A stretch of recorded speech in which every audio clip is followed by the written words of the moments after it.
केंद्रीय मंत्री और एलजेपी रामविलास के प्रमुख चिराग पासवान की ओर से कई मुद्दों पर उनके स्टैंड को देखकर ऐसा लग रहा है कि उन्होंने मोदी सरकार की टेंशन बढ़ा दी है। एनडीए में तो वो हैं, लेकिन कई मुद्दों पर सरकार से उनका स्टैंड अलग है। वो केंद्र सरकार के स्टैंड से असहमति जता रहे हैं, अलग रुख अपनाए हुए हैं, विरोधियों के सुर में सुर मिला रहे हैं। वक्फ बोर्ड संशोधन विधेयक पर चिराग पासवान का सरकार से उलट रुख रहा। वहीं जातीय जनगणना पर विपक्ष की मांग का समर्थन कर रहे हैं। उन्होंने कहा कि जातीय गणना होनी चाहिए। राहुल गांधी और अखिलेश यादव ने जातीय गणना की मांग उठाई थी। इसके अलावा चिराग ने लेटरल एंट्री के केंद्र सरकार के फैसले का भी विरोध किया। आरक्षण पर भी उनका सहयोगी दलों से अलग स्टैंड दिखा। ऐसे में सवाल है कि चिराग पासवान ऐसा क्यों कर रहे हैं? चिराग के मन में क्या चल रहा है, ये पहेली बन गई है। सवाल उठ रहा है कि क्या वोटों का समीकरण चिराग को एनडीए से अलग लाइन लेने पर मजबूर कर रहा है? चिराग के कोर वोटर पासवान हैं। बिहार में पासवान वोटर्स करीब 5% हैं। ऐसे में सवाल ये भी है कि क्या चिराग को लग रहा है कि बिना किसी दूसरे वर्ग के समर्थन के राजनीति में बड़ा कुछ कर पाना संभव नहीं है? अलग रुख अपनाने के पीछे कुछ और कारण तो नहीं? सवाल तो ये भी है कि लोकसभा चुनाव में 100% स्ट्राइक रेट रखने वाली पार्टी एलजेपी रामविलास के चीफ चिराग क्या भारी भरकम मंत्रालय चाहते हैं? क्या झारखंड विधानसभा चुनाव और अगले साल होने वाले बिहार विधानसभा चुनाव में अधिक सीटें चाहिए, इसलिए क्या प्रेशर पॉलिटिक्स कर रहे हैं? रांची में पार्टी की राष्ट्रीय कार्यकारिणी की बैठक में चिराग ने कहा कि 28 सीटों पर लड़ेंगे। उधर बीजेपी की चिराग पर पैनी नजर है। बीजेपी ने चिराग को कंट्रोल में रखने की कोशिशें शुरू कर दी हैं। चिराग के चाचा पशुपति पारस 26 अगस्त को अमित शाह से मिले। इससे पहले बिहार बीजेपी के अध्यक्ष पशुपति पारस से मिल चुके हैं। पारस चिराग के धुर विरोधी हैं। भले बीजेपी खुलकर ना बोले, लेकिन चिराग को सीधा संदेश देने की कोशिश कर रही है।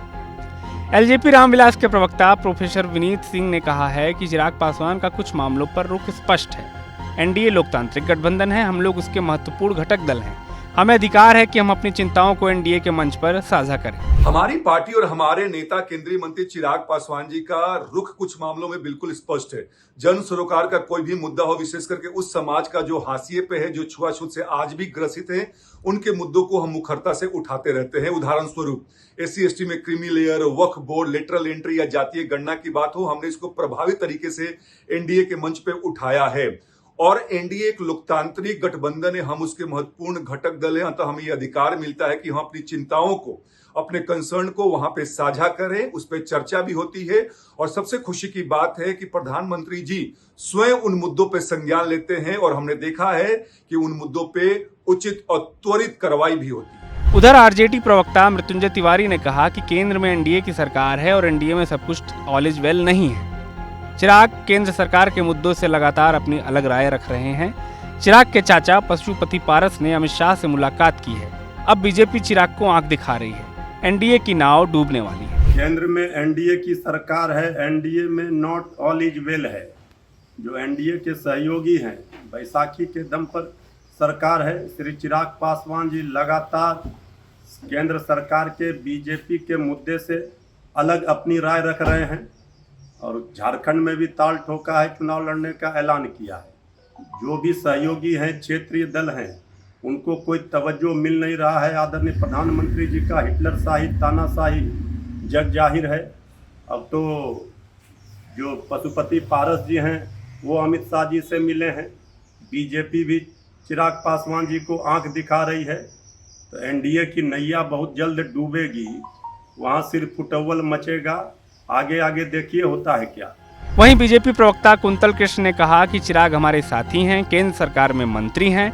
इन सब के बाद भी अगर किसी विशेष मुद्दे पर बीजेपी या केंद्र सरकार से चिराग की असहमति है तो उनकी बात पूरी धैर्य के साथ सुनी जाएगी। एनडीए पूर्ण रूपेण लोकतांत्रिक पद्धति पे चलता है।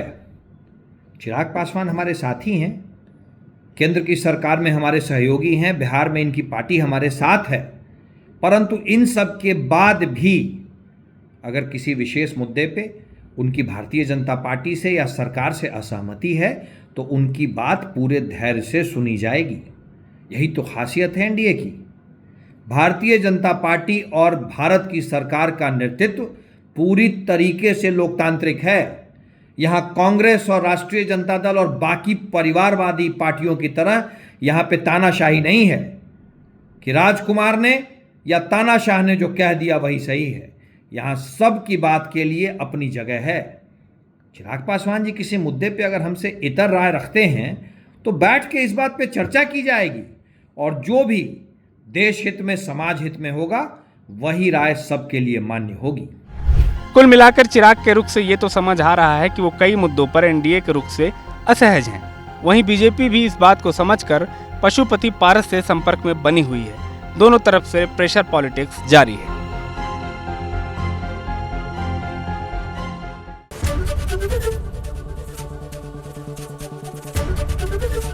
एबीपी गंगा, खबर आपकी, जुबान आपकी।